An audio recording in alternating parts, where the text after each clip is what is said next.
మందులు అమ్మే షాపు దగ్గరికి వెళ్ళినావు, ఆ షాపులో స్టాకే లేదని చెప్పినాడు.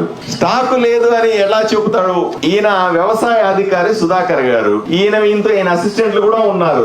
నువ్వు ఒక అసిస్టెంట్, నువ్వు అసిస్టెంట్, ఈయన ఒక అసిస్టెంట్ ఉన్నాడు. వీళ్ళు ఇక్కడే ఉంటారు. వీళ్ళ నెంబర్లు తీసుకోవాలి. మీరు తీసుకొని ఒక పేపర్ తీసుకొని పలాని మందుల షాపులో లేవని చెబుతున్నాడు, నిజమా కాదా అని అడిగితే ఈయన బుక్ లో ఉంటది ఆ మెడికల్ షాప్, ఆ మందుల షాప్ కి ఎన్ని బస్తాలు ప్రభుత్వం ఇచ్చింది అని లెక్క ఉంటది.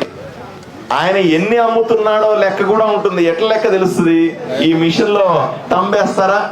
ఈ తంబేస్తే వెంటనే ఏ షాపులో అయినా సరే తంబేయాల్సిందే కదా.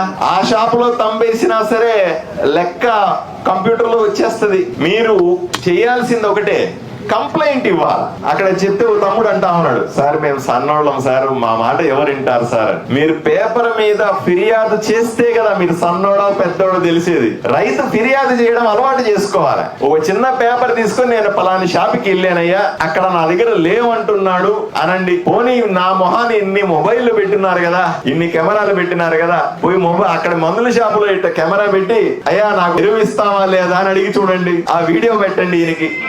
దాంట్లో టైం ఉంటది, దాంట్లో డేట్ కూడా ఉంటది.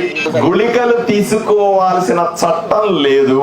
పలాని షాపులో స్టాకును మీకు ఇక్కడ ఎంత పెట్టినానో రోజు అంత అన్ని బస్తాలు కూడా షాపుల్లో కూడా ఇచ్చినాం.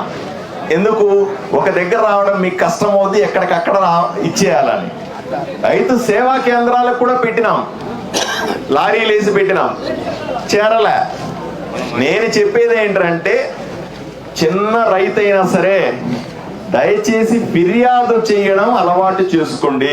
పేపర్ మీద రాసి దాన్ని నాకు పంపండి, నా నెంబర్ అందరికీ తెలిసి ఉంటది, మా ఆఫీసుకి పంపండి, వ్యవసాయ అధికారికి పంపండి, కలెక్టర్కి పంపండి, సబ్ కలెక్టర్, అన్ని ఫోన్ నెంబర్లు ఇక్కడ రాసి పెడతాం. అవన్నీ చేస్తే అప్పుడు ఎక్కడ అన్యాయం జరుగుతుంది అని మేము పట్టుకోవడానికి కూడా అవకాశం దొరుకుతుంది.